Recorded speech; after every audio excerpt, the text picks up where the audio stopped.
everybody. Welcome back to the Yankees Center podcast. We are back. We are back. Me, Tom, and Eddie. How you guys doing? I'm well. How are you, Eddie? I am great now that we're back. Finally, something positive is happening, seems like. About time. Seriously. Oh, yeah. I'm so excited to be back. It has been too long, guys. It really has. We picked a wonderful time to start a podcast. Oh, yeah. It's been, 3 months now, pretty much? Monday will be the would have been the 3-month anniversary of our last episode. Wow, that's absolutely crazy. Yes, I checked the date of release and that. And that made me depressed. And it's felt every bit like 3 months. It felt like 6 months. Yeah. Oh, I'm sure. I can relate entirely. Baseball's back, and it's better than ever. Yeah, Like, babe. I wouldn't say that. Oh, no, that's a stretch. But, it is. Yeah, I mean, there are some rule changes that. It's been better than it will be this year, but, it's back, so at least we can say that. We've got the universal DH. That's a positive. Hey! Thrilled. I'm kind of excited for this interleague play stuff. Yeah, me too. That's going to be a good time facing the defending champs, going up against the Mets a little bit. It's always fun, getting to see Ron with the Braves. Some good teams, Could be a fun time. All right, what do you want to start off with? Oh, man, I guess we can start from the beginning with the horrid negotiations between the Players Association and MLB. Oh, yeah, because that's what's taken up the last 3 months. Yeah, there's so much you can dive into there. I personally, I've been on the player side throughout everything, but it started to shift a little bit towards the end in part because, obviously they had the "Tell me when and where" slogan going for a while, and you know what, Manfred lost at first with that slogan. The players really called him out, and he wasn't willing to implement a season at first. But eventually, when he gave him an offer, they didn't accept. They did not accept because they cared a lot more about being able to file their grievance for God knows how much money instead of just taking what they can get. And now we have this implemented season, which we'll all take, of course. It's much better than no baseball, but it could have been better if we're being honest about it, though. Could have been a lot better, probably. Yeah, there was a 60-game proposal. We ended up getting 60 games. We got most of the stuff that was in that deal, except expanded playoffs. Mm-hmm. And I'm kind of happy we didn't get expanded playoffs, I'm not going to lie. Mm-hmm. Because, I think it was just 2 teams too many. No, I get that. It's one of those things where, in general, I do not support expanded playoffs, at least not to that extent, at the very least. But with the current circumstances, I was operating under the reasoning of, there's a lot of flukes that could happen this year. Anything could happen in a 60-game season. Honestly, although I have all the faith in the world that the Yankees will win the division, you're telling me the Rays can't have a big month and they sweep it right out from under us? That could easily happen. The Rays got a great team, Anything's possible, really. So that's my reasoning for why I think expanded playoffs would have been decent this year, because it would have provided some potential course correction there. I agree. What do you think, Eddie? 16-team playoffs for me is just like a little crazy. Yeah. 14, I wouldn't do it on a regular year, maybe this year, but 16, it works for the NBA. But it's and even in the NBA, it makes the regular season, pretty much meaningless. Everyone knows, hey, you get in the playoffs, if you're the Lakers or something, it doesn't even matter because you don't really even have to focus on the regular season. Why I like baseball is you really very exclusive. I mean, I get there's 162 games normally, so it's not like every single game counts, but it's exclusive, as Tom said. So it makes it feel like these games have a lot more importance than they do in the NBA, for example.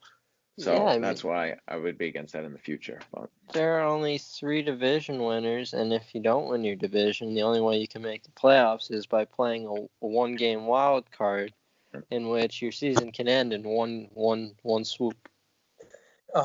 Yeah, and you know what? It's high stakes, high pressure games, and I love that. You know, it adds a really cool element. Every game counts. Winning your division is important.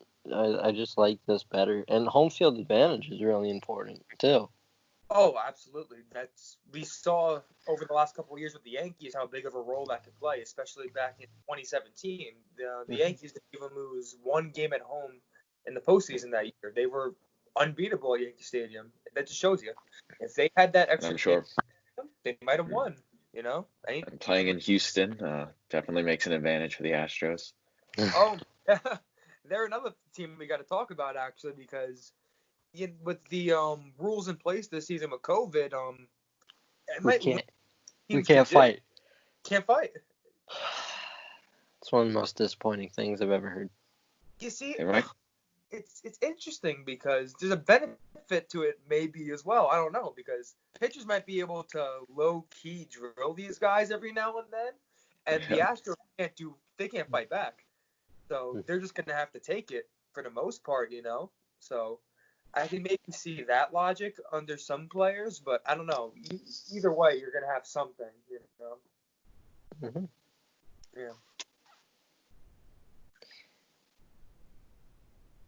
Aim low. Hmm? Don't go high. Don't go high. Aim low. Oh yeah, aim low, of course. We're respectful. We're respectful. Yes. With Correa right now. Correa's on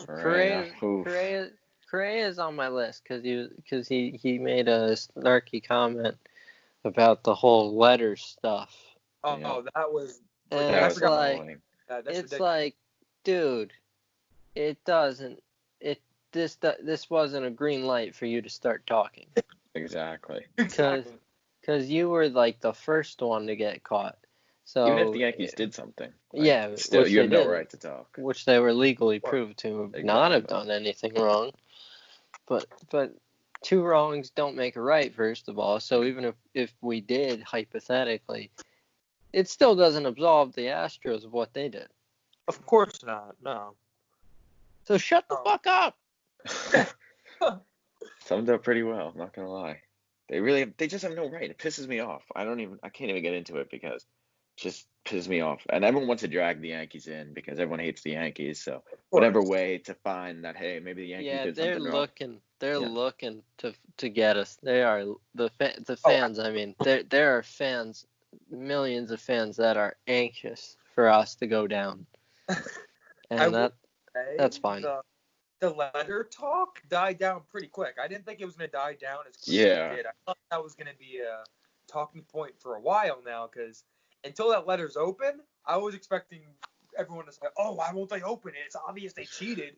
Manfred's trying to Yankees. He loves the Yankees. No, that is not what it is at all. It's all about just the concept of reputation that Cashman had in his head, where there's no need to open it. We don't need to bring that old attention that they had for quote unquote cheating back in 2016 to the forefront again. They just don't want that attention. But of course, they ended up creating even more attention by having this leak out. So that obviously didn't work out in their favor. But I understand what Cashman's thinking was, though, for sure. Yeah, well, the reputational damage stuff literally happened because once the public found out about it, it became a shit show over nothing, because in the letter, the judge already read the letter. Exactly. Everyone knows what's in the letter. So, and there's nothing there. Exactly. They're not hiding anything from us. So they created a shit show that makes it look bad on paper for nothing.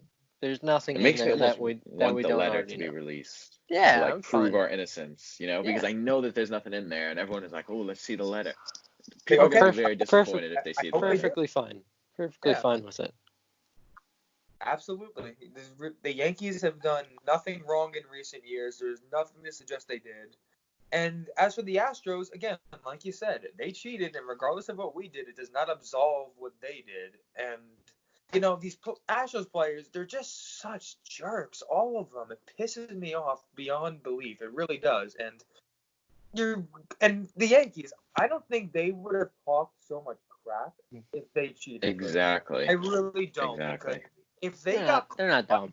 Come on, if they got caught for cheating like they did after everything they've said about the Astros, that'd be embarrassing. Such a bad look. That would be hard beyond belief. I couldn't even imagine. That'd be such a shit show right there. But what really took the attention away, again, it lasted, I would say, 2 big days, but then the labor negotiations came back again, and it kind of took the spotlight away, which was good because I'm definitely sick of hearing it. But Tony Clark is our hero forever. I don't think he's going to make it too much farther as the head of the place. I think it's time for someone else. Well, now that we're letting egos get in the way of making deals, it's both egos, the owner's egos, and Tony Clark's ego. I'm on the player's side personally because I think the owners are shady as hell. But Tony, I don't understand why the 60 game deal couldn't have been worked out to like 64. Maybe? Exactly. Could we have gotten 64? Had a nice deal. Hey guys, we can make a deal. Give us some hope here, because now we're entering the CBA in 2 years. That's gonna be messy for sure. I just can't see us playing baseball in 2022 if these guys are here. Yeah, I don't know what to expect. And the communication has been horrible throughout these negotiations, because you look at just the fact, look how long it took them to actually, for Manfred and Tony Clark to have an in-person meeting. That took up until near the end of these negotiations for that to happen. And even when they did have that in-person meeting, they still managed to have a huge miscommunication. Manfred left thinking they had a deal for 6, and they absolutely did not. So I can't fathom what could have made him think that they reached a deal, because it's not something you just think of. There had to be something that gave him that inclination there. It's mind-boggling. The players lost me a little bit at the end. I'm still on their side, but as Luke said, like towards the end, they started to get on my nerves just a little bit, especially when they were, I'm still like on their side, and I have pretty much always been on their side, but I started disliking both sides towards the end, especially when we got to, what was the day that they finally implemented the 60-game season? How long ago was that? Wasn't even that long ago. It wasn't that long and ago. ideally, originally they wanted to reach the deal by June 10th and get a 4th of July season started, which would have been, at all. It would have been great. Yeah, we could have gotten baseball so much earlier. Yep. Should have been better. That would have been a lot better, and it also would have been better for the sake of just finishing the season earlier with the potential COVID concerns, because, now we're seeing a lot of staff on teams and players getting positive, with cases going up across the country outside of, some select areas. Luckily, that includes New York and New Jersey, where we're keeping it down right now. It's interesting how they're going to be able to manage this. They have a lot of health protocols.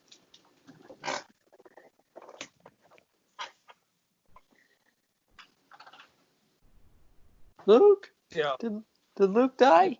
No fights, of course. I got a phone call, might have cut me out. Okay. But, yeah.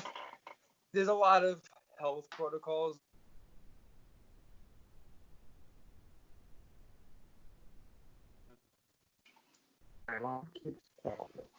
Oh my. All right, but what do you guys think about the health protocols they're putting in place? The spitting thing is kind of weird, but there's no way that's getting enforced. That's going to be like the step out rule. Remember the step out rule from a few years ago, which nobody took seriously? Yeah. No one cared about. No, it's going to be like spit and then like cover it up with some dirt or something. Just it's not enforceable because there's dust that gets in your like nose and your mouth and stuff, and it's just like you're gonna have to spit. If you have to hold it in, you're fucked. Oh yeah, If someone does spit though, then what happens? Is the umpire gonna get out there, throw them out of the game? So you spit, Well, you're gone. I just heard like that, a fine. They're gonna have someone in the dugout probably to monitor all that. They're gonna hire someone, maybe some type of doctor or something. I'm not sure who it would be, but they're gonna have someone supposedly monitor all that, those health protocols within the dugout to ensure that everything's safe and the way it needs to be. As for on the field stuff, obviously that's for the umpire primarily, especially with fights and stuff like that, because I obviously don't expect to see any fights this year, but I can definitely see an Astros fight where people just say, screw it, I'm just going for it, and it just happens. I really could. I could see that happening because they hate the Astros that much, but we'll see, you know? I've got one last thing on these health protocols. Yes. If you deem these players and these coaches and these umpires safe healthy, if you deem them healthy, they test negative for coronavirus, I think you gotta let them spit. Okay. Because if they're positive, that's another problem in itself. Yeah. No, I understand what you're saying, but I just remembered another thing. I think that they're actually gonna have a doctor outside all the stadiums and everything, and they're gonna take every player's or staff member's temperature before they go in, and if they're at 100, they cannot enter the stadium at all. So that's gonna be interesting. You know, I can definitely imagine quite a few scratches that are like gonna make people freak out sometimes, and when it might be something small, it might be something big, we don't know, because they could just have a regular flu and have a temperature over 100. You know, there's really no telling. I can see a lot of potential panic with this kind of stuff, you know. Aaron Judge has the flu. No, injury prone. No, illness prone. Illness prone, yes. But we did get a good Aaron Judge update recently, though. Tell him, Tom. Oh, yeah. Baseball's back. All right. Those are our transitions whenever I start singing. Because we don't have the rights. Aaron Judge is swinging a baseball bat. It took him like 3-4 months, but he's swinging a bat. He looks good. He always looks good. Let's be honest here. He's thrown. He's hitting. He's running. Those are the 3 key components to playing the game of baseball. So, and he said he's reporting to spring training on time. Mm-hmm. So, as of now, I would say he is not a lock to be ready for opening day, but he's at least a potential option for opening day. I'd even say it's likely if things continue to progress as they have, at the very least. Keep Jacob Junis away from him. Jacob, yeah, fire that. And then rat bastard. Beyond that, we have Aaron Hicks, who's looking really good right now. Yes, I had a tweet about this. What did you tweet? Oh, about how he's the first baseball player to get Tommy John surgery and not miss a game. It's true. You know what? You are 100% right. He will easily be the first. No one has ever even come close to that. I don't think, at least. Wonderful accomplishment. Eddie, what are your thoughts on this, my friend? I kind of thought Judge would be like a lock to be back by July 23rd. I'm not gonna lie to you. How long has it been? What has it been? It's gonna be 4 months. When in spring training? Oh no, it started at the beginning of spring training with the shoulder. It was sore, and then it got worse. And then he didn't get the surgery. Mm-hmm. I don't know. I thought he would be like a lock completely. I don't know, because originally before they suspended the season, what was he supposed to be back in May and June is what we heard. I mean, not that the Yankees injury timetables are ever accurate, because they weren't accurate because he's back in July. Yeah, because it's 2 to 3 weeks turns into 2 to 3 months with the Yankees timetables. I really don't trust them anymore, especially after last year, because with Severino, it's become 2 to 3 years. I mean, yeah, I mean, it went from like maybe a month to the entire season. So I don't even know. But as long as he's back at some point, the latest I would hope maybe he misses like 2 weeks of the season. I don't think the Yankees have a problem getting into the playoffs. I think we're built well for a 60-game season anyway. But like, oh, absolutely. It bothers me though. Like, hey, you get into like a I don't know, let's say in 10 games you go 3-7 or something, then that puts you in a really bad spot compared to where it would in a 162 game season, and let's say the Rays are on a hot streak during that time, it's hard to make up ground. We always seem to start slow.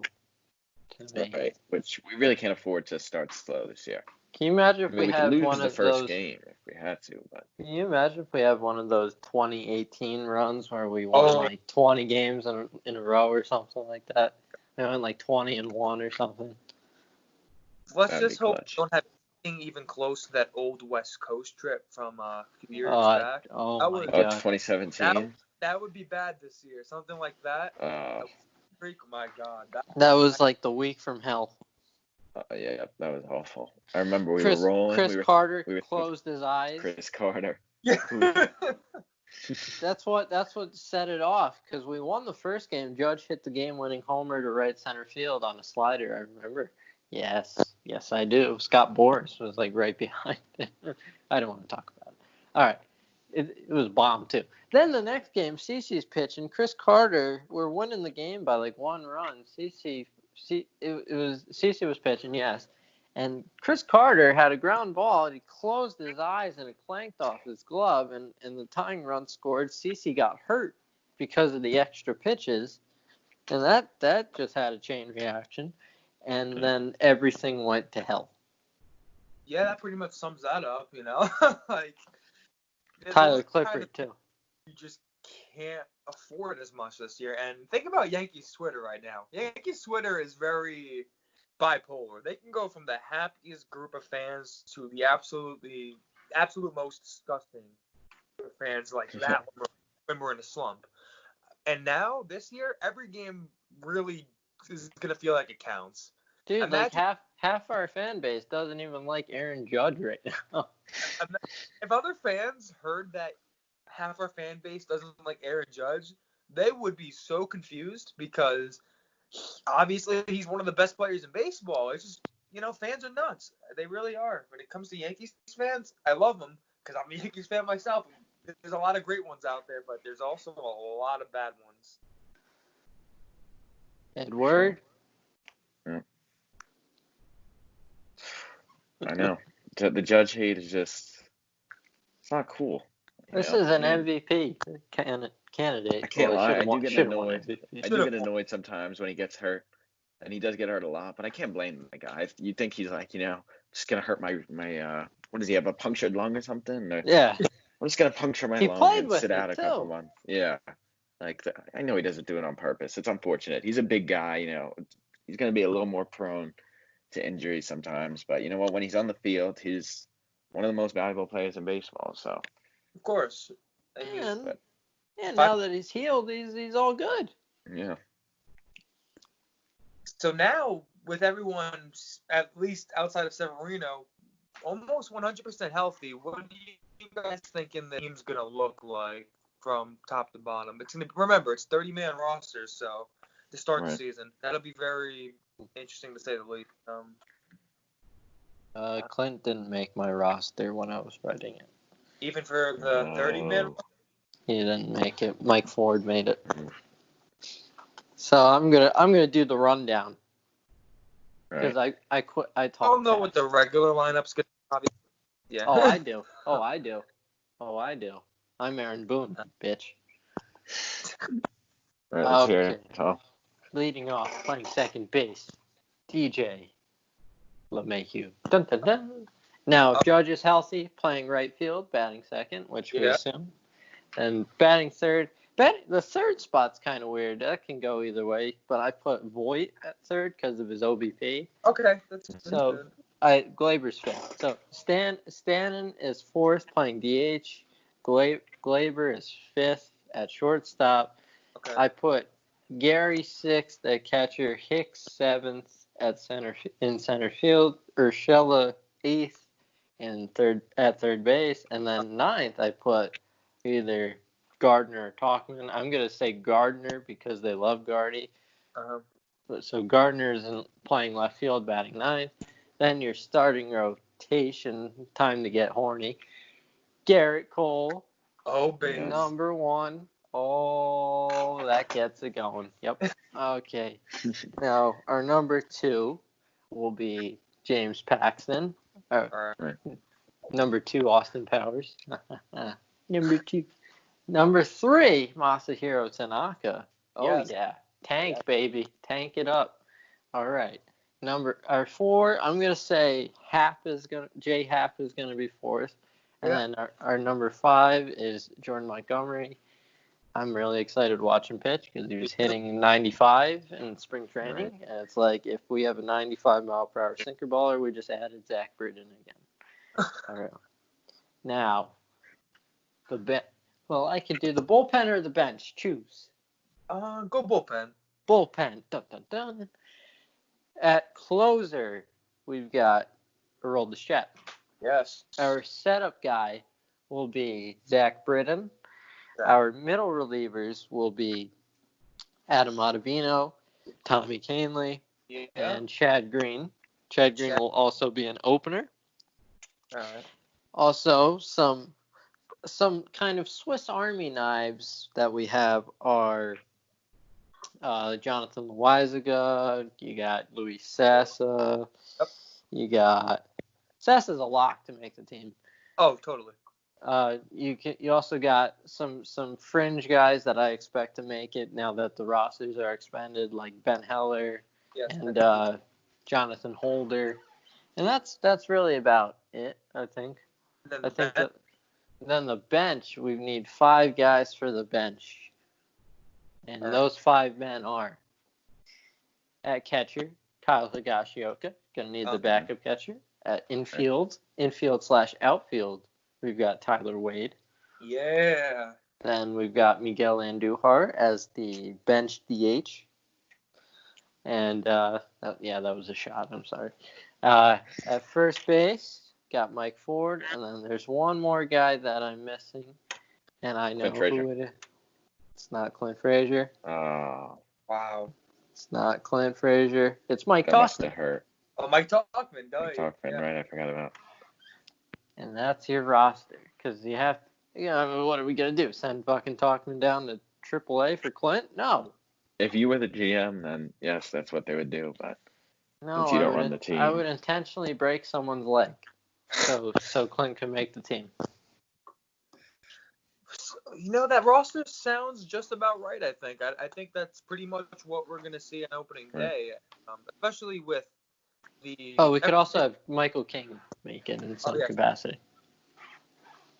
I don't expect Clark Schmidt or David Garcia to make it just yet. I think they'll be on that 60-man squad.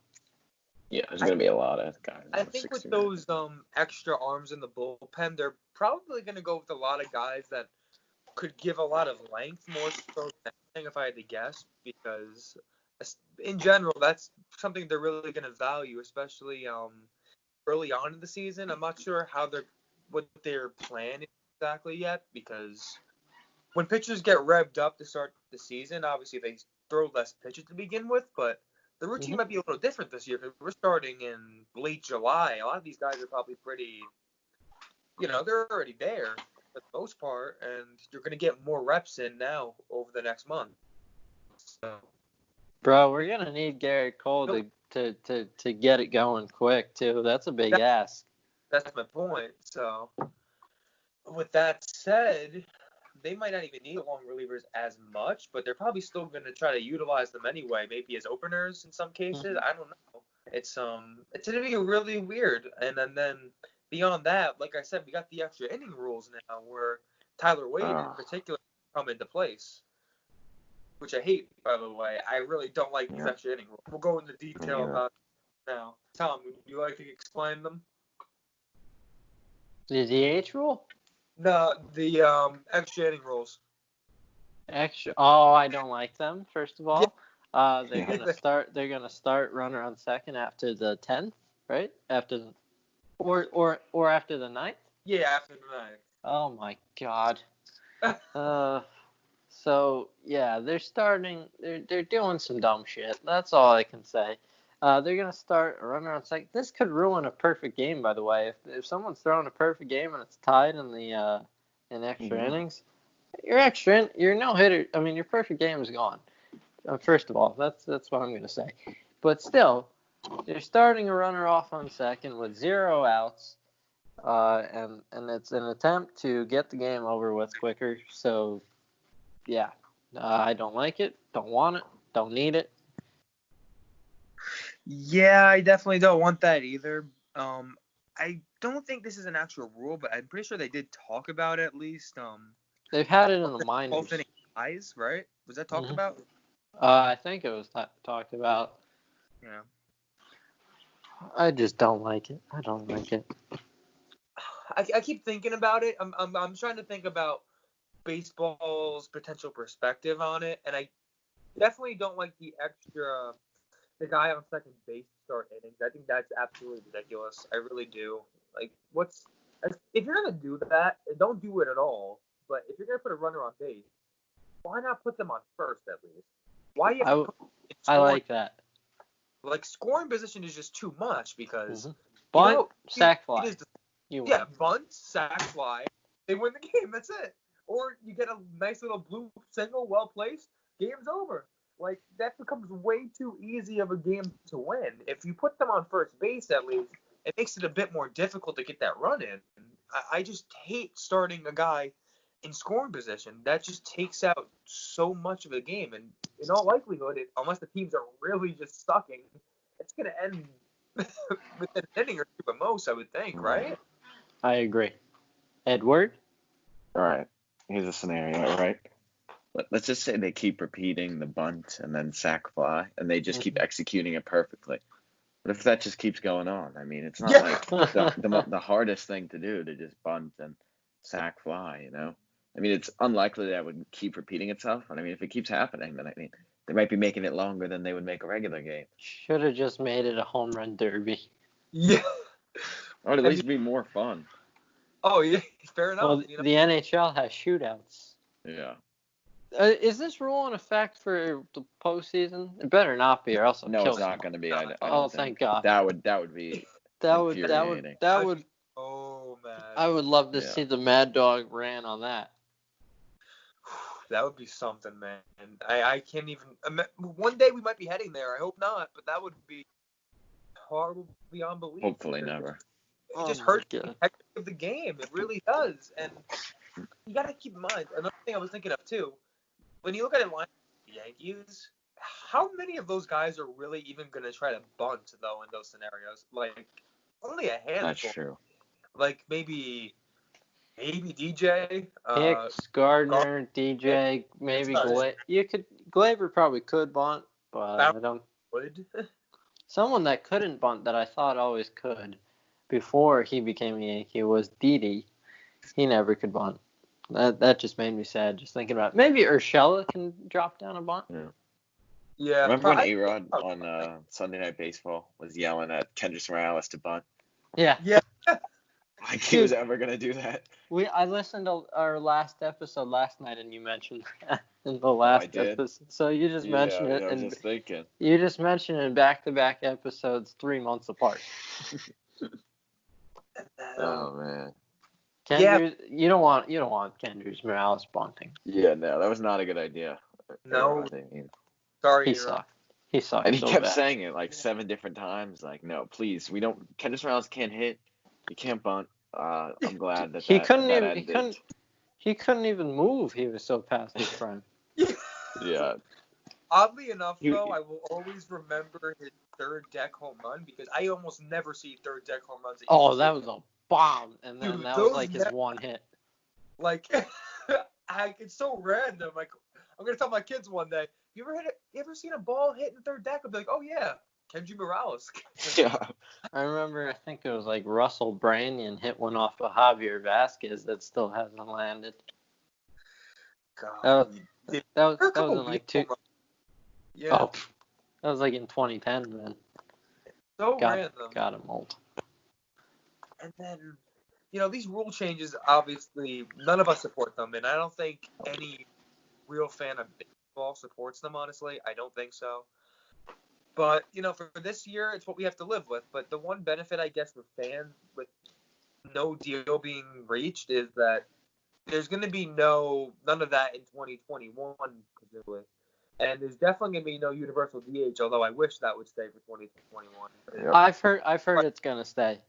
Oh, really? Yeah, I've heard they're going to renew. Because there's going to be another wave of coronavirus probably. There's not going to be a vaccine for a while. So I've heard they're going to renegotiate for 2021 as well. Okay. And I've heard that when they negotiate, the universal DH is probably going to stay. You're probably done seeing pitchers hit. Thank God. The one rule change that they've done that I kind of support. Remember Tanaka pulled both hamstrings? I don't know how he pulled both hamstrings. I don't pull know how. One, don't pull both. Don't both. I don't. He was just running. I mean, everyone should be able to run, I think he only missed he didn't miss that much time because you don't really need your hamstrings. I will say. Breaking news, guys! Breaking news. Oh, what? Cole Yankees had a baby? Nationals to highlight MLB opening day. Oh, I love it. I love it. I love it. Yeah. Max Scherzer, Garrett Cole. Wow, what a matchup! Yeah, I love it. Thank you, Eddie. Thank you, Eddie. I love it. I love it. Max Scherzer versus Garrett Cole. Prime time. Two best pitchers in baseball. Fuck you, DeGrom. I love it. That's such a good matchup. I am actually so excited about it. I'm so happy about that. I would have loved to have done the Yankees versus Mets because they're close in proximity. But you know what? I love it, though. I mean, we're facing the defending champs. They're going to be good. This is going to be good games. By Joel Sherman and my enemy, Andrew Marchand. Current plan is to launch the regular season on July 23rd, but not with a full slate. So that's the opener for the entire MLB season. Right. Well, they might do two different games. Maybe they'll do a game. They're going to do a West Coast one. They might do a West Coast after, East Coast. Right. We're going to be the first because we're the earliest time zone. Yeah. Okay. I love it. On a positive, I actually should be home that day, so that's nice. I can actually watch the game. The game is in DC too. I'm pretty sure.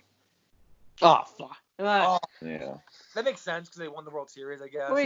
They earned it. I think they gave the Nationals the nod over the Mets because they won the World Series, which I'm perfectly okay. I didn't even think of that matchup. That's actually a good matchup. Yeah, they want their World Series champions playing as soon as possible. So I understand. Juan Soto versus Gleyber. That's just going to be a lot of fun. I'm really excited. A good idea. I didn't even think about the Nationals. Yeah, Cole versus Scherzer. You got Judge versus Soto in the outfield. You got Trey Turner versus Gleyber in the infield. There's a lot to like there. Oh, totally. Two great teams. 26 days. I did the countdown before the show started. And it's a good test to see where we are too. Yeah. It's a nice little litmus test. Right. I love it. Yankees Nationals, all right. Big fan. Glad we got some breaking news to drop during the show. Oh yeah. That's awesome. I'm elated about that. All right, baseball's back. I'm getting the jitters. Is that a possible World Series matchup this year? Maybe. I would not possible. be surprised. Oh, the Nationals lost someone. I can't remember who. Yeah. That was Rendon. Rendon left. Right. That was a big loss. Yeah. I forgot about that. He's on the Angels now. I knew there was someone I was forgetting. Yeah. That's a big loss. Yeah, Rendon left to the Angels. This sentence gets the jitters going. If all goes well, then opening day for Major League Baseball this year will feature Max Scherzer versus Garrett Cole in the nation's capital, which is not New York. So looks like we're going to have some traveling to do in the middle of the pandemic. Yeah. I love it. Oh, yeah. That's awesome. Right, well, it's a lot better than what what could have been maybe Yankees Red Sox matchup. Exactly. I was scared that was not it. I was worried about that because I didn't want that as the opening day because they're not that good, you know. Like once it's the opening day, Eduardo Rodriguez versus Garrett Cole. Like that was the one matchup where I was like, that doesn't do anything for me. Oh, totally. What's there? They're not good. They're not that good. They just sold off Mookie Betts. They don't have Chris Sale because he just got Tommy John surgery. They don't even know who their fourth starter is right now. Nope. Yankees. That's bad. Yankees Nationals is probably just as good as Yankees Mets. If the Mets weren't in New York also, then I would definitely say this is the much better matchup in terms of teams, you know. But the Cole DeGrom starting would have been, I think. Yeah. Honestly, I didn't think of it. I'm glad. Honestly, the Nationals didn't even come to my brain. I just thought Mets and Red Sox. Well, yeah, because those are just the two logical matchups. Yep, because they're closest in proximity, and they're also our biggest rivals. So, I do want to transition over to something else because we got some news a few days ago. The Yankees obviously drafted some baseball players. Austin Wells signed the other day. $2.5 million. Congratulations.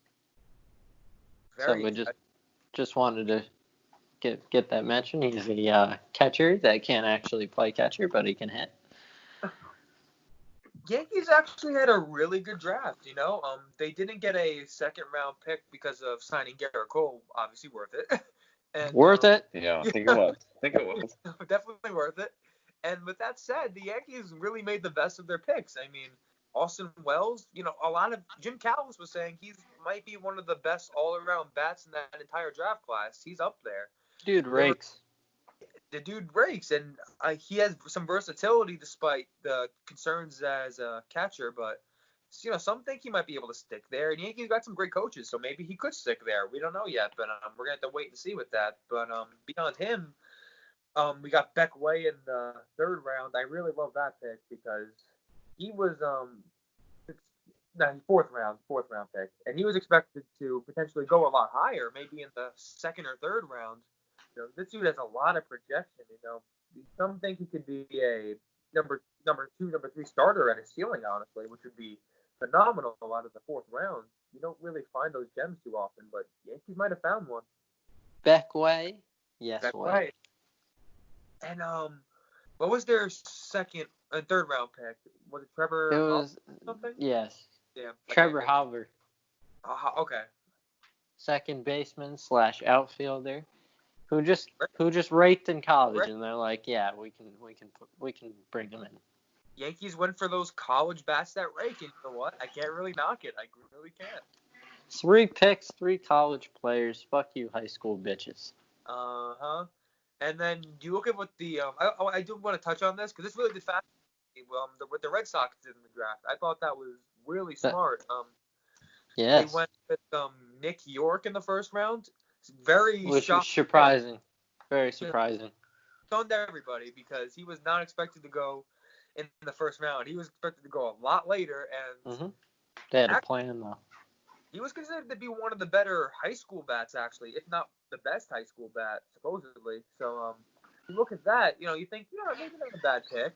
And then they obviously don't have to pay him the full amount of money for that slot that they got him in. So they used that leftover money, and they went to get Blaze Jordan, and they freaking signed him. And this is the guy that no one expected to actually sign in this draft, but he signed. Very smart. They were super smart, and they paid him double what he was projected to get at that pick, which is amazing.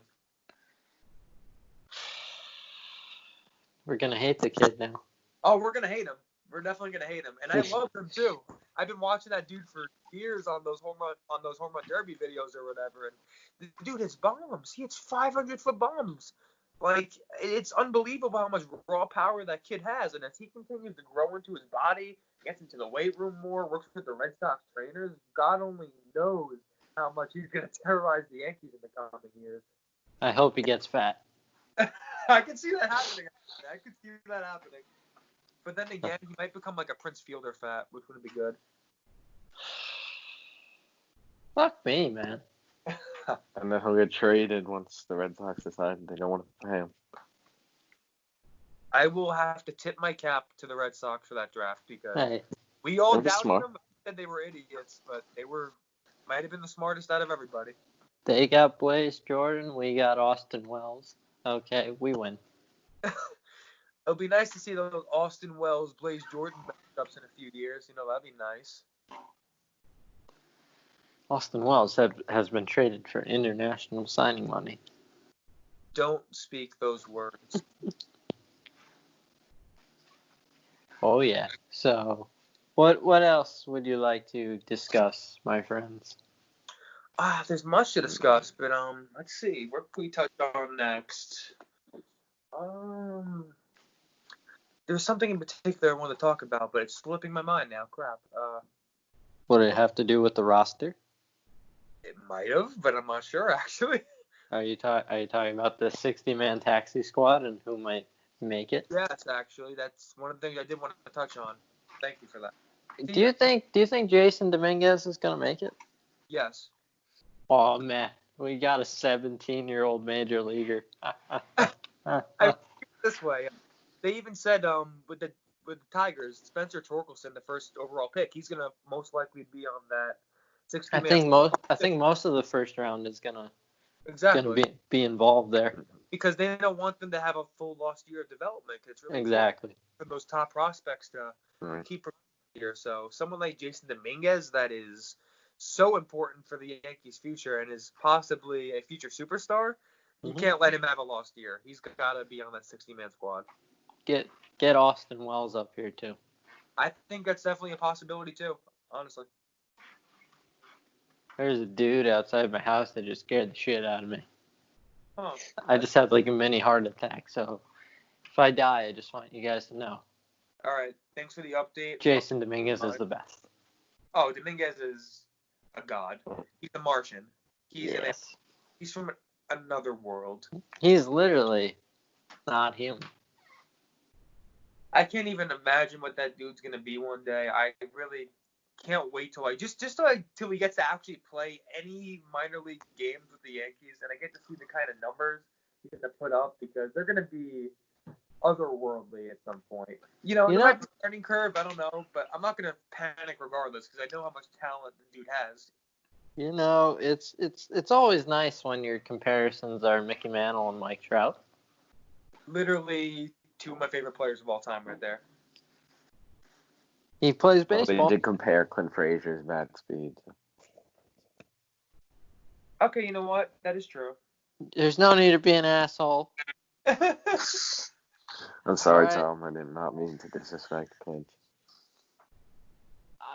You know, Clint Frazier can hit, though. So, I mean, not Mike Trout level, but he can hit. So the comparison wasn't the worst thing ever. But, I mean, you have a lot of praise for someone when you compare them to Mike Trout.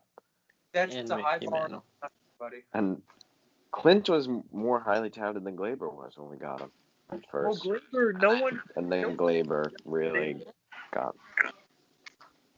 Gleyber, scouts were comparing him to Ahmed Rosario for a long time and saying, who's the better prospect? And a lot of them were saying Rosario. And Gleyber was projected to be a 15, 20 home run guy max. And this dude just went out and hit almost 40 bombs. So what does that tell you? Tells you scouts don't see shit. Precisely. Ahmed Rosario. He's not a bad player, Rosario. He's not bad. He actually had a very strong finish on both sides of the ball.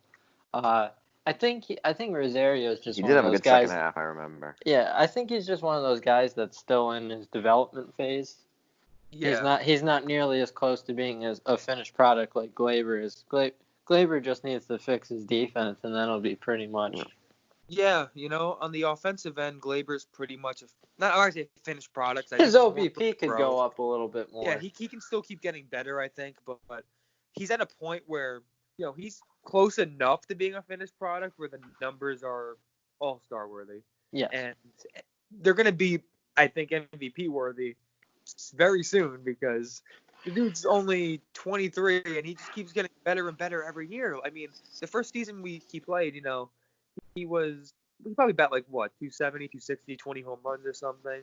Mm-hmm. And then he was next good. year, the dude exploded. But he wasn't. Then he went to another level, right? Exactly, and I think we're gonna see that again in the next full season at least, where those numbers really just go up even more to maybe like 40, 45 home runs, maybe a higher average, better plate discipline, maybe. I really think that's within that realm of possibility.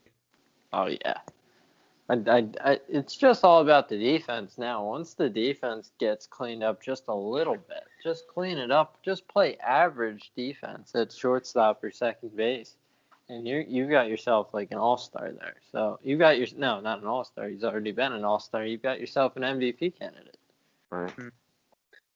And that leads me to another question.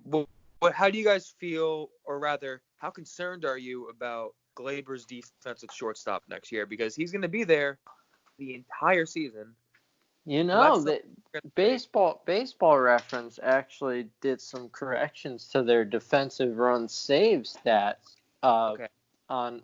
Gleyber's 2018 as a second baseman, he was actually a positive 12 defensive run saves. Positive 12? Positive 12 at second base. Wow. So they actually graded him very highly in these new stats, really.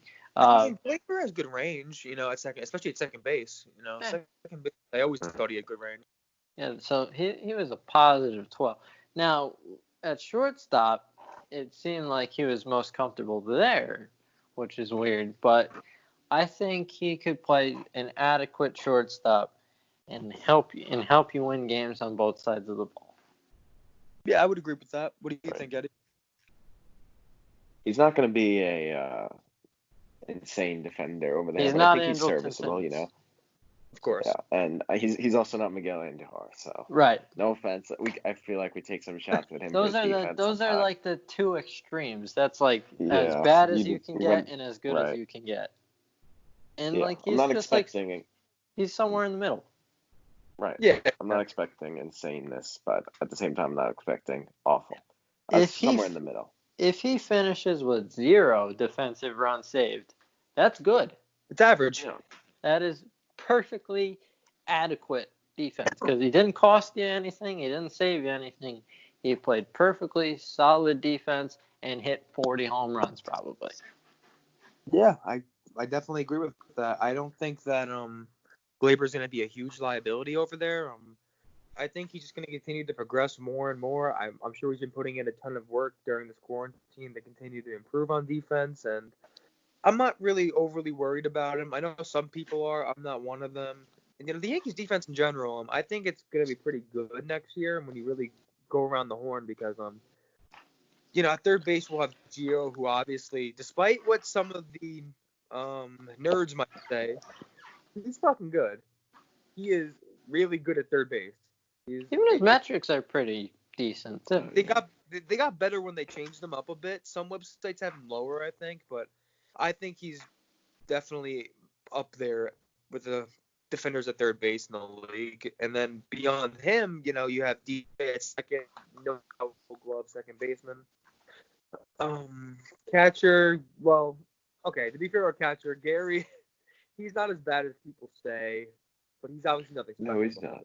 Yeah, he's got a great arm. He's actually been ranked as a very good framer besides last year. Yeah, last year he wasn't, but before that he was a very good framer. So I would, if you can put both the blocking together, which he did last year, and the framing together, and you can merge those two with that arm, you've got yourself a very, very good defensive catcher. Absolutely, and when it comes to the outfield, you got like 3 Gold Glovers. We always have a great defensive outfield pretty much every year, so I never really worry about that. And this year is no exception. We got Aaron Judge in right, Hicks in center, and Gardy in left. So you really can't get that much better than that. And obviously first base is Tauchman too. Tauchman too, and he was elite last year on defense. And when you go do first base, you have Voit and Ford, but nothing special there. But you know what? It's first base, so honestly, I don't care that much. You stick the fat kid at first base and you watch him hit dingers. Exactly. And that is what we're doing. Giambi played first. Dude hit bombs. Who cares if he can't field? It's fine. I'm perfectly okay with him there. And you got DJ LeMahieu at second base, who was a multiple-time Gold Glover. Yeah, you're right. DJ was a Gold Glover in Colorado, and multiple times. Did he? He won Gold Glove with us, right, or no? No, because he played like 16 different positions. Yeah, he played a lot of positions. Yeah. Okay. I don't know if there was a Gold Glove utility guy, he would win. Would have been him, easily. Was he a finalist somewhere? Probably, yeah, he was second base. Yeah. Who won at second base? Forgot. Hold on. Not DJ. Let's see. 2019 AL Gold Glove second baseman. Second base, Yolmer Sanchez won apparently. Oh yes, he got cut too. Okay. That's Yolmer weird. Sanchez is on the San Francisco Giants now. Or the Miami Marlins. I think he's on the Giants. Mm-hmm. Ooh. All right, so. Okay, sometimes Gold Gloves are bad, though. Oh, I agree. Sometimes they are bad, so. What are you talking about? Derek Jeter's a 5-time Gold Glover. Yeah, Derek Jeter. I feel like Derek Jeter now, he gets, like, underrated because everyone talks about how overrated he is. He's entered the Bryce Harper. He's not a good defender, though. He's Bryce Harper before Bryce Harper with the overrated, underrated stuff. Agreed. I don't know why Bryce Harper gets so much hate. He's at the point where both of them are so underrated now because everyone keeps calling them overrated. Oh, that's absolutely true. And think about Bryce Harper for a sec. Although everyone just sees the big number, over $300 million over 13 years, but he was worth it last year. I mean, the average annual value is not high. When you think about it, the only reason why so many years is because they wanted to lock him up that way. And when you look at his numbers, they're good. He had a 4.3 WAR. The guy hit 35 bombs. He had a 882 OPS. Like that's played good defense too. Numbers. And he had a good defensive year. So and obviously with someone like Harper, you also know what the upside is. The upside is an MVP player. And he won an MVP back in 2015. And I can easily see him getting back to that level again because this isn't an old player. This is a 27-year-old guy going into 2020. Dude's in his prime, man. Come on now. Exactly. Like let him rate. He's a Hall of Famer in the making right now. He has 219 career home runs with an 897 career OPS. Right now, he's on the Hall of Fame path, and he's almost, in my opinion, definitely going to be in the Hall of Fame one day. So why you got to shit on him? It's not really worth it. He's younger than Judge. Exactly, he is. He really is. His first year was so fun. God. I mean, that's a clown question, bro. It's as good as it gets, man. Aaron Judge's first year was my favorite rookie season to ever watch, of course. And I remember just last week, I had my buddy come over, and we were both talking about baseball. And we're just in the mood, so we're like, let's put on the home run derby from 2017. And we just watched Judge and Sanchez and bombs, and oh my God, what a show! Sanchez knocked out Stanton that year too. Yeah. Yep. Man. I called Stanton a choker, and after that happened. Yeah. And then he got traded to us, and I was his biggest fan. Oh man, that home run derby! I don't think I'm ever gonna see a better one. If I'm being honest, I really don't. I was told that was awesome. I was told by Mets fans that Pete Alonso was better than Aaron Judge. Okay, well, that's a good debate to have. No, it's not. It's a terrible debate. But that's my point. We can crap on it. There's a very clear answer to this question when the guy that misses 60 games and is still just as valuable. That just gives you a good indication of who's better. Pete Alonso has only played one season, and obviously in that one season, he was great. No one's denying that he's a great player because he is a great player. The guy hit 53 freaking bombs in a season as a rookie, unheard of. That's such a crazy thing to do, and he deserves all the credit in the world for that accomplishment. But Aaron Judge, The guy hit 52 home runs in his rookie year, had 1,049 OPS that season. And if you go beyond that, 2018, also an All-Star. 2019, if he wasn't hurt, would have been an All-Star. And you just look at the numbers that he put up. 921 OPS, 919, and then the 1,049. And he's a Gold Glove defender along with that. Pete Alonso is a average at best first baseman defensively. So really, he was actually ranked worse than Boyd and outs above average, I believe. My point exactly. So what player are you realistically going to take over the course of a full season? So we've got two people. One of them is more athletic, can run the bases, plays Gold Glove defense, has the exact same power, and gets on base more. Who are you picking? Oh, let me pick the lumbering first baseman here. All right, great. That's positional value for you. Jesus, what the hell is wrong with you people? You really? Come on. I think the issue is that Mets fans think that he's going to repeat the 53 homers. That's the floor here. That we're talking about a perennial 50 home run bat. Barry Bonds, like he's going to get better every year. Barry Bonds did not average 50 home runs. Barry Bonds hit 50 once in his career. Bet you didn't know that. Come on. There's no way he's going to continue to do that. And that's just realistic. Even with Judge, we said, I remember, after that 2017 season, he's going to hit less home runs, and people are going to be pissed about it just because that's just the way it is. You want to know what's crazy?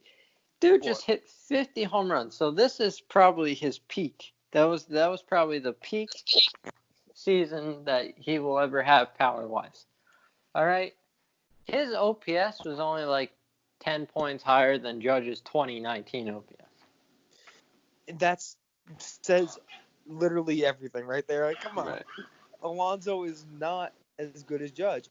Mets fans, they just see, oh, Aaron Judge got hurt the last 2 years, so obviously that means he's less of a player. But no, that's not how it works. That is not how it works. Well, fuck. Garrett Cole will gladly hit Pete Alonso in the hand. Oh my God. I like Pete. I have nothing against him. No, I like Pete. Pete's a good player. Yeah. 5-win player. That's a very seems nice. Good guy. You know. Good guy. He's good for the game. Absolutely. He's just not better than Aaron Judge. That is literally all I'm saying is that you are not as good as Aaron Judge.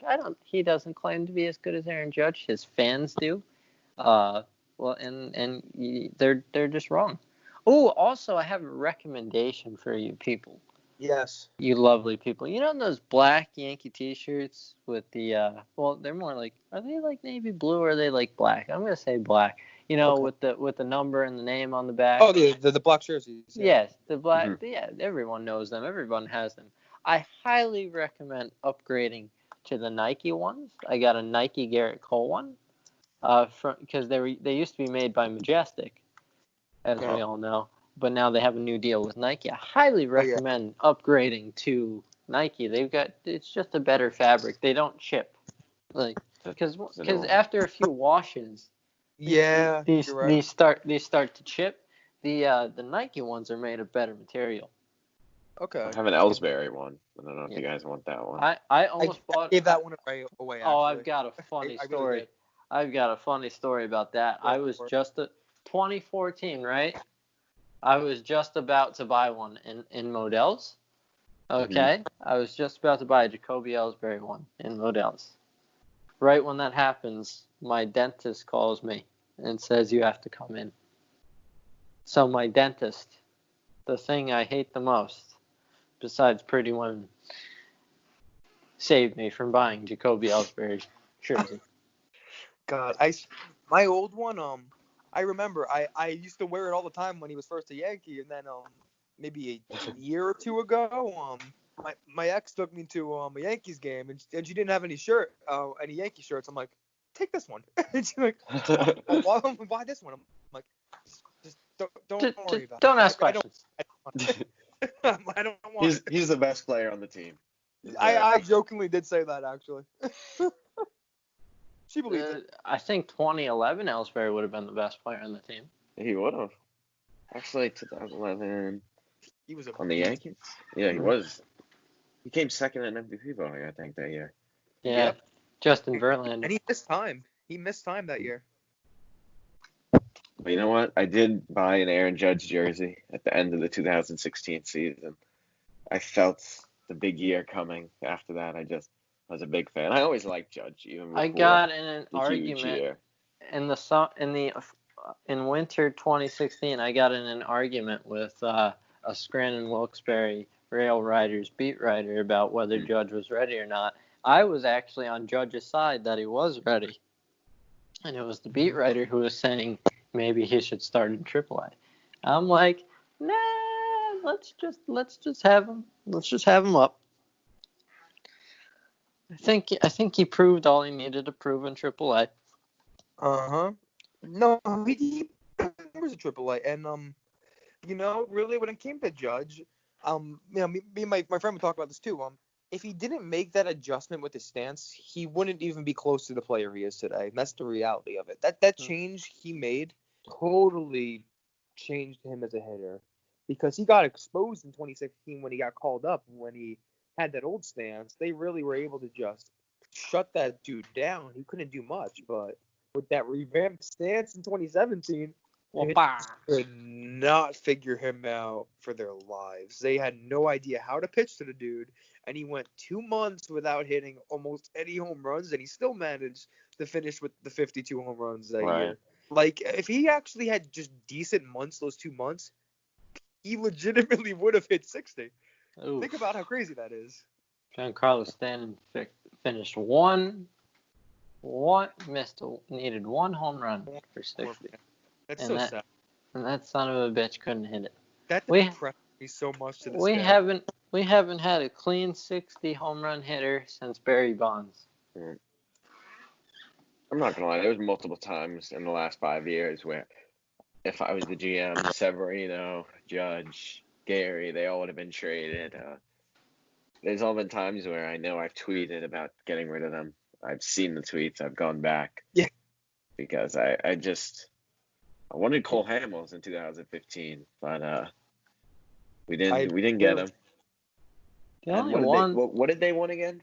I know they wanted Judge. Severino. They wanted everyone. They wanted like everyone. Everyone we love. And then there was that also that proposal that the Braves made with Jason Hayward and a couple. That almost happened. Right. That was bad. That was really bad. Would we have gotten Andrelton Simmons still? I think we would have. But come on, for Judge, Gary, and Sevy and whoever else, that was bad. I wasn't a fan of that proposal. Nope, me neither. I'm perfectly content with what we have. Jorge Mateo worked out, is obviously the shortstop of the future here. We always reference Jorge Mateo. This is a Jorge Mateo pod. We are a Jorge Mateo pod. I wanted Gary traded because we had McCann. I thought McCann was going to be here forever. Me too. But I'm quite happy with Gary. Yeah. I'm looking. Some of my old trades were oof.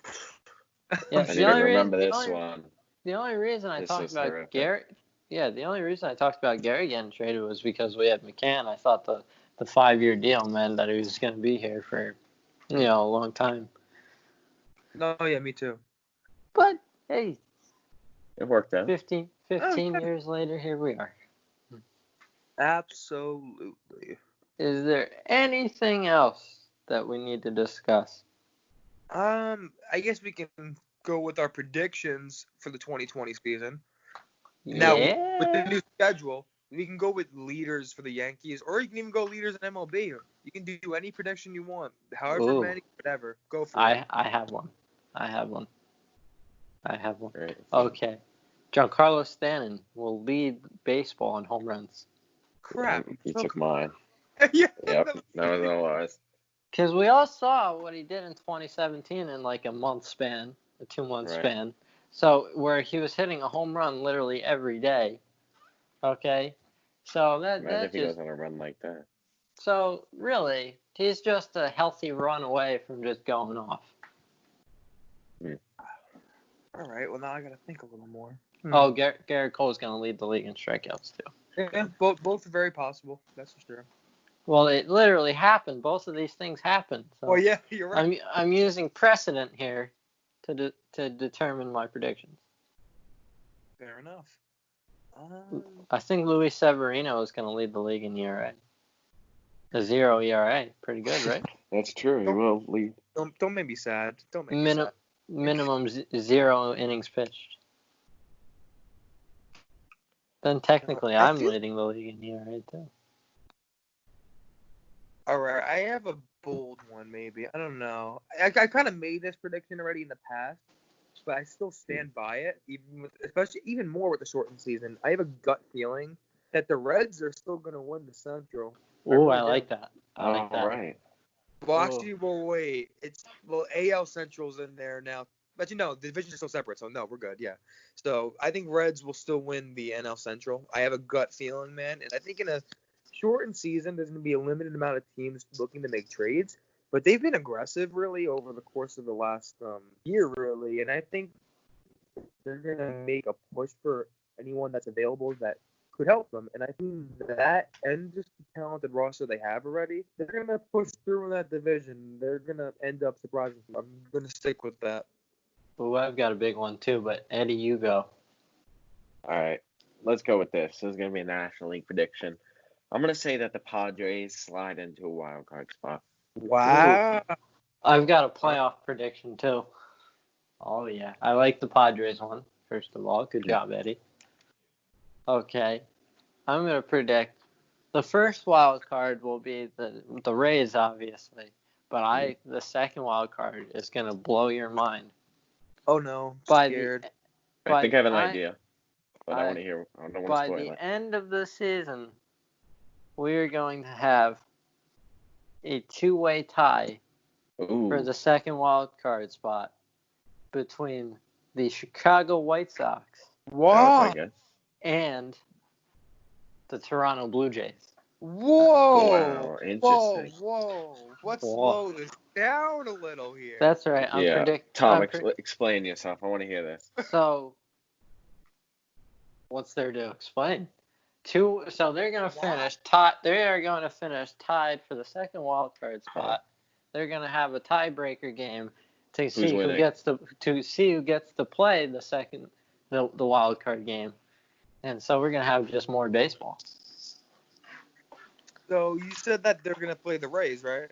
Yes. Okay. Well, whoever wins between the Blue Jays and the White Sox has to play the Rays in the wild card game. Okay, so you're counting out, let's say, the Indians, you're counting out the Rangers, the Angels, the Athletics. Those are teams that are. That is correct. I will explain why. I will explain why. Because I'm fucking crazy. Okay, first of all. Okay. But what I will say is that those are two very young teams. That I agree with. Very young. And young teams have these. Young teams tend to go on these streaks. You got to look at the Marlins team that Joe Girardi managed. Yankees, baby.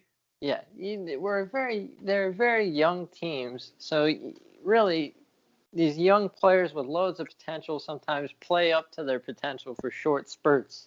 And I think that Vladimir Guerrero is going to hit like over 300 with like 20 bombs. I think Kevin Biggio is going to have a OBP in like the 380s. All right. I think Nate Pearson's going to be a Rookie of the Year candidate and that second pitcher that they need behind Ryu. And I think Ken Giles is one of the best closers in baseball. Okay, so I'm just going to say they win like 30. They go like 35 and 25 or something. They go 40 and 20. I don't know.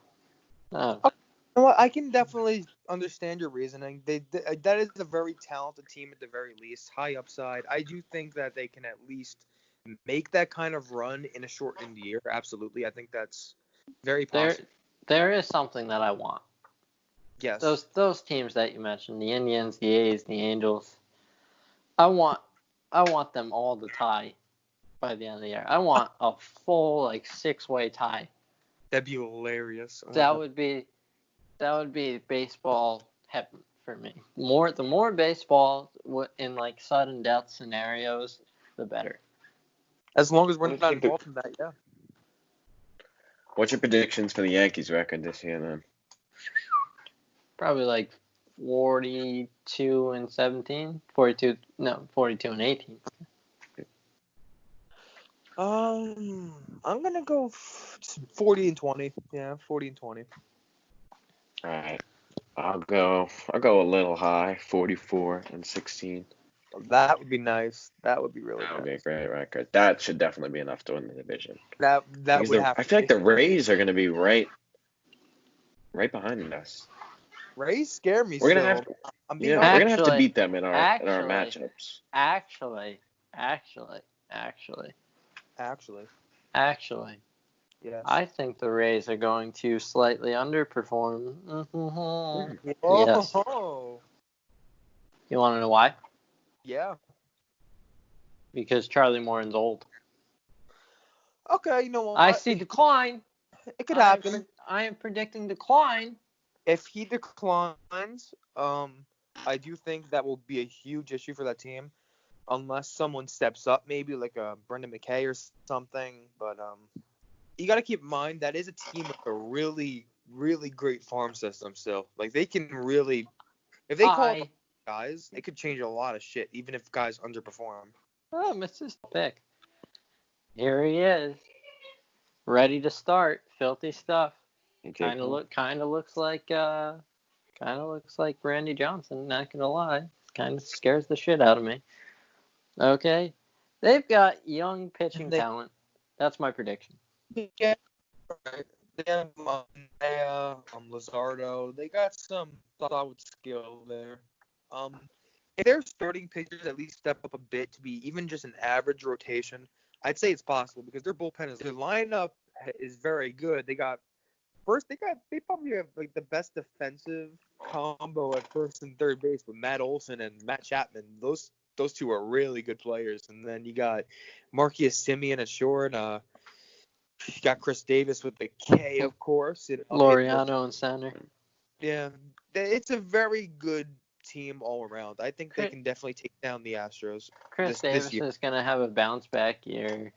You got all these great players. They have a top catching prospect, Sean Murphy, too. Yeah, well, Chris Davis has always been one of the most consistent players around, really. Like 247, baby. Yeah, 247, baby. That dude just consistently does what he needs to do. Last year, I think that was just a fluke. I think he's going to return the form in 2020. And you know what? The more I'm thinking about it, I can definitely get with this prediction a little more than the last one. I can definitely see the Athletics taking down Houston. All my predictions are completely accurate. We shall see. Baseball, in the words of A-Rod. Does that mostly sum everything up? Or? Yes, pretty much. I've got one last topic and then we're done.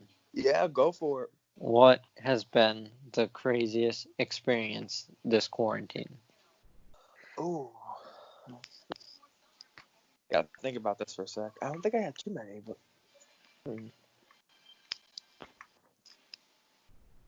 Anyone got something? Or? I do have something. Go ahead. Go for it, because I got to think. I had a license experience this week. I got my driver's license. And as I was signing the signature for my license, it cut off after my first name. So now my signature just says Thomas. Wow. It still counts. Oh yeah. Still counts, but it's just like I would have preferred to have written my last name as well. Yeah, that's preferred for sure. But if we're talking about like strictly coronavirus related stuff, I went to the mall like a few weeks ago, and we went in, and there were no stores open. It's like they opened the mall, but the stores were all closed, and it just kind of made me really depressed. That is depressing. Wow. I mean, I don't think I had anything weird, honestly. I mean, because quarantine for me was mostly just sit at home. Sitting in the house. At first it was just self-isolation essentially, and writing music, and then started going out with friends eventually, carefully of course, and then now we're at that point where everything's starting to finally calm down around here at least, so kind of just getting back to normal life for me. There's a specific reason why we're getting back to normal, because we wore masks. Oh yeah. You know what? They help. They definitely. Freaking, you get people in the South that are just dumb people. I mean, come on. Did you see the video of the lady at like the town hall saying like you're embracing the devil's laws because we're wearing masks? It's like, it's not that big of a deal. If everyone just wore a mask for 2 weeks, this would have been over. Oh, well, this would have been close to over. I wouldn't say it would have been completely over. I had a funny experience yesterday, actually. What? Not funny, more annoying, but it's funny to look back on now. So I was just walking my dog with my friends, essentially. It was their graduation party, but I had no one else home, so I had to come back home to go walk my dog quick, but they came with me. So I'm walking my dog, and I'm just, regular walk, and I'm walking them through these apartment buildings because there's a parking lot that you can cut through. So I'm cutting through there, and me and my friends are kind of just laughing, and there's this fence on the right of me, and there's a house there. And this lady just in the backyard, and she starts, I swear to God, screaming and cursing at the top of her lungs just because we're laughing a bit and saying how obnoxious we were. And I went off on this lady. I just would not. I'm not gonna go. Well, you had a Karen moment. It was Karen. Was there another Karen? No, that was a total Karen moment. Oh no. She's just screaming, "This is an effing parking lot, not a hangout spot. Get out of here!" And I'm just like, "Oh my God." I thought this was a brothel. I'm screaming at this lady, say, "Stop being a fucking dick! Stop! We don't need a Karen! No!" And she just keeps saying, "Drop it! Drop it!" And I'm like, "You started it! What the fuck?" It was absolutely insane. I can't even believe that even happened. There's this viral video that I haven't been able to find in months. And it's just this Southern guy goes, "White bitches piss me off," and that's just the motto I live by now. God, if I ever see that person again, I'm gonna want to do, man. I was so fucking heated. Edward? Sometimes people just hate seeing other people have fun. Really? You weren't even imagine getting that bothered by that. I mean, really? And it's not like we were parking lot experience. Like, it's not like we were staying there for like an hour screaming. We were literally just walking through laughing with my dog. We were gonna be there for like 30 seconds max. Like, I mean, if you're in a library or something, then okay, maybe she's like, "Please quiet down." You guys are on the street through parking lot. I mean, relax. Like, and it was within a span of us there for 30 seconds only. Like, how could you get annoyed that quickly over a natural human act? She was in a fence over the. No, she's behind the fence because on the left side is the apartment buildings. Then I'm walking the parking lot of those apartment buildings, and on the right side of that lot, there's a fence that basically is between the house and the lot. And she's just on the other side of the fence, I guess, just chilling in her backyard or something. And she just starts going off on us for no reason. It's like, what is wrong with people? My God. Exactly. Now we just laugh about it, but like, Jesus. I wouldn't have believed it. I would have been like, are you serious? I really couldn't believe it. I was like stunned that she reacted that way. Were you like, you weren't even talking to her? No, we didn't. She called us out and she started telling us to be quiet. This is not a hangout spot. Enough with this. We're like, it's been like 20 seconds we've been here. Why are you getting so mad? Like, if she literally just waited another 30 seconds, we would have been out of that lot. People make things more complicated than they have to be. They really do. It's really just ridiculous. Just ask Florida right now. Yeah, just ask Florida. Man, it is really bad down there. I am happy I have no relatives there. Otherwise, I'd be really worried about them right now. I would rather be shot directly in my penis and my balls than ever go near Florida. At this time, I wouldn't have to think twice about that, man. That is a guarantee to get COVID right now, essentially. I don't like Florida. I don't like Florida. I don't like it. They are crazy. Every day there's a story. Florida man lights his sister on fire. Florida man does something crazy. Florida woman fucking gets caught fucking a cat. Like, for years, I've been meaning to go down there just so I can see Yankee spring training, because I've always wanted to go, but aside I did from go, that, I think, in 2018. Okay. And it was pretty cool. Yeah, I was going to go, like, 2017, maybe 2018. Never happened, but I'm probably going to end up going within the next few years, I hope, because it just seems like a really good environment, a really fun time where you can it's just chill. You can really talk to players, interact with them a little bit, and just see the natural way things are when they're just in their own environment, just kind of hanging out a bit. It's just a really fun experience, I think, that I want to be a part of. I love seeing when I want to be a part of it. Florida. I want to wake up in a city that doesn't wear masks. No, I don't want to wake up in a city like that. I don't want to wake up in a city that doesn't wear masks. What? I don't understand the big deal, and I don't understand using God as a means to get out of wearing a mask. It really is stupid. It is incredibly disrespectful to people's religion, and it's just dumb. Just wear a mask, wait 2 weeks, get cleaned up, and then you'll be just like New York. I mean, New York was like the worst for a while, but everyone collectively came together as a society. And look what happened. And look, they're doing very well for themselves. I mean, obviously it's not over. No, but it is not nearly as bad as it was in like March, late March, early April. It's gotten a lot better. A lot better. People are getting carried out in body bags and stuff. I mean, we went from one of the most dangerous COVID spots to probably be one of the safest right now, for being honest. Connecticut's doing well too. Yeah, I mean, if we had like a facility like Disneyland, I would say the NBA restart would be smarter off somewhere around New York or New Jersey than it would be in Florida, which is literally the worst place they could do it. No, I totally agree. Right now, Jersey is really safe. I'm just curious, have either of you ever got tested or no? Have I what? Have either of you got tested yet for the virus or no? I have not. Tom, what about you?